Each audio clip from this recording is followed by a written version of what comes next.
Comment dire, j'écris toujours des chansons, j'écris un peu des chansons comme on tiendra un journal de bord, je pense. Et j'essaie de mettre toujours de l'intensité dans la vie. Vous écoutez de la musique chez vous quand même? Oui, c'est de la musique anglo-saxonne, j'ai pas un seul disque de chansons françaises. Ma bibliothèque, c'est 2 langues françaises et j'ai en face la discothèque de langue anglaise, enfin de musique anglo-saxonne. Et j'essaie de marier les deux, c'est tout.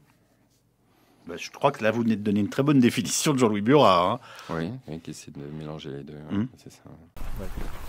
C'est vrai qu'on a l'impression d'être dans les forêts du nord de l'Amérique, un peu ici, avec ces séquoias. Ouais. Il y a un côté de Jim Harrison.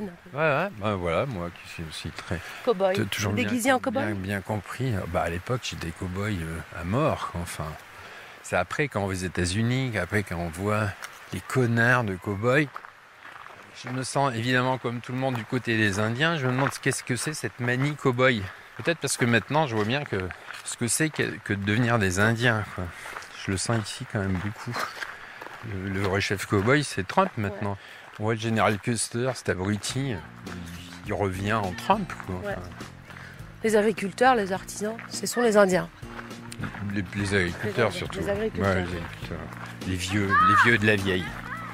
Les vieux paysans, ça a toujours été un peu ma passion. Nova.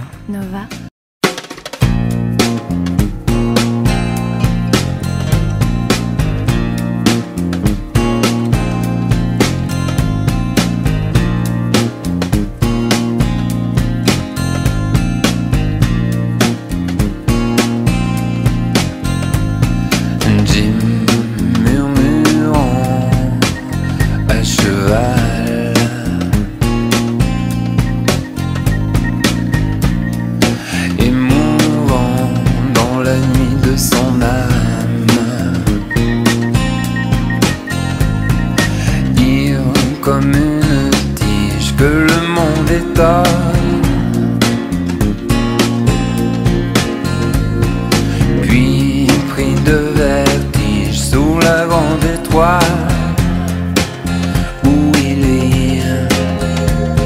Il sent dans son cœur l'hérédité des flines, ces voleurs de splendeur, concession de mine,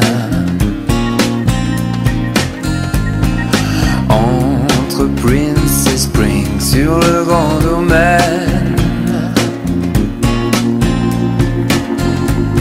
où toute beauté prise sans fin se démène. Good night, yeah. Never on such a night, ever.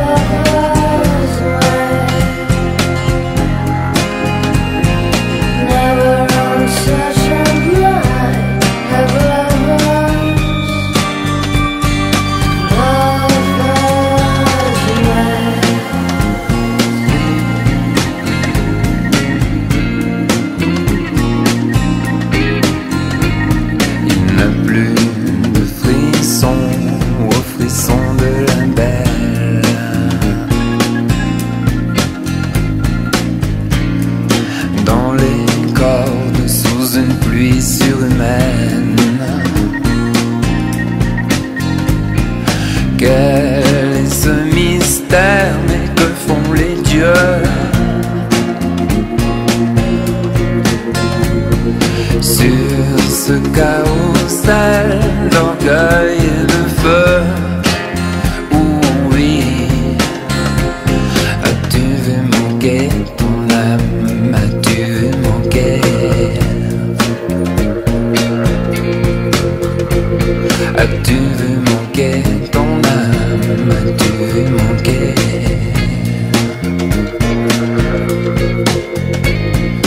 Entre Prince et Spring sur le grand domaine,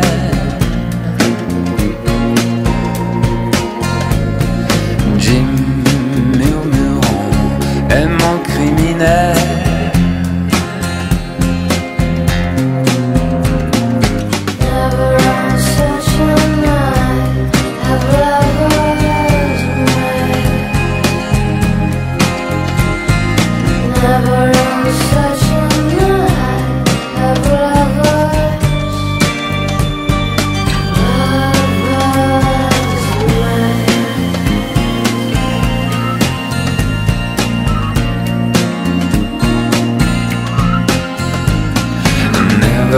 such a night of lovers met. Never on such a night of lovers met.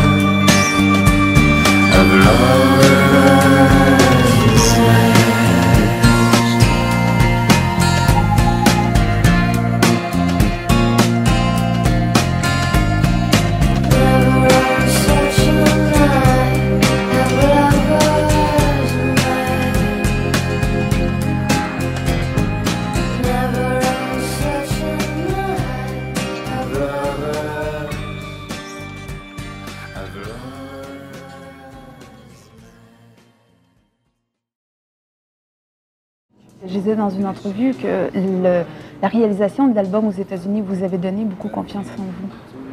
Oui, ah ben oui, de me sentir, de me mettre en situation d'être un étranger, on pourrait dire.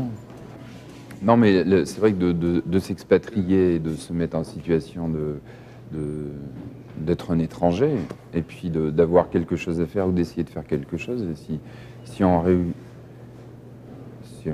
réussit à peu près ce qu'on a essayé de faire, évidemment, ça donne une sorte de confiance en soi. Enfin, en tout cas, comme j'ai rencontré des gens que je considère comme de vrais artistes, et que je pouvais les diriger, communiquer avec eux, là, ce que je fais pas, je suis même beaucoup solitaire en France. Et là, voilà, c'était ma première vraie expérience avec beaucoup de musiciens. Avec 25 musiciens, j'ai travaillé. Et ça s'est bien passé avec tout le monde. Faudrait être idiot pour pas prendre confiance. Évidemment, Gigi Kale sur FIP, c'est ce soir la carte blanche de Jean-Louis Murat, l'un des choix de Jean-Louis Murat. Gigi Kale, album Troubadour, décidément. Décidément, on y revient. Un album, un artiste de transition, Gigi Kale, donc. Oui, c'est ça, c'est le bluesman à cheval, c'est le bluesman cowboy. Et voilà, c'est des artistes comme Tony Joe White ou des gens comme ça qui pour moi sont très très importants parce qu'ils font le lien entre une musique black, entre le blues et voilà. Mais j'aime bien aussi les albums de blues de Boz Scaggs par exemple. Des gens comme ça, donc j'aime beaucoup cette sorte de chaînon manquant qui font que tout ça se rejoint en dehors de toute de couleur, d'origine raciale ou je ne sais quoi, où on sent que la tristesse de Tristan ou que le blues de Johnny Hooker, c'est la même chose, ou qu'un griot du Mali, Johnny Hooker, ou même le Mr. T, le Troubleman de Marvin Gaye aussi, avec la tristesse de Marvin Gaye, que tout ça se rejoint, que ça fait un grand tout, qui se fout des couleurs, qui se fout des continents et qui se fout des siècles. Et je pense que c'est bien de se nicher au cœur de ce qu'est la musique, dans ce qu'elle a de plus viscéral et de plus profond. J'aime beaucoup ces airs sans loi, ou j'aime beaucoup L'homme qui tua Liberty Valance, par exemple, qui est vraiment un des films fondateurs pour moi. Tous les John Ford sont fondateurs.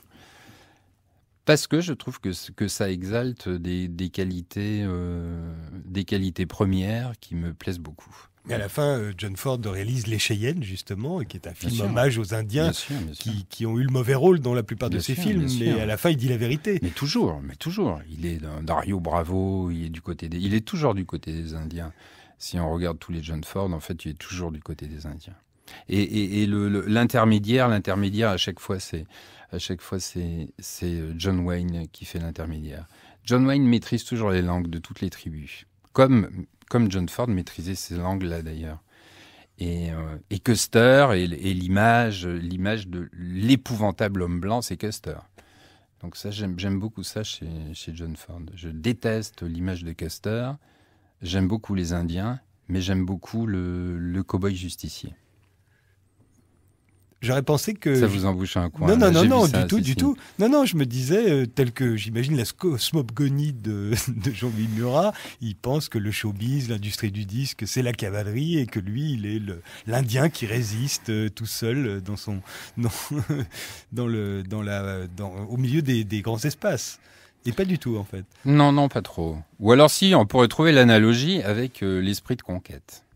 C'est ça, c'est l'esprit de conquête. Ce que j'aime bien dans le western, c'est l'esprit de conquête, bien sûr. Vous vous sentez plutôt comme un pionnier, donc. Ouais, voilà, tout à fait.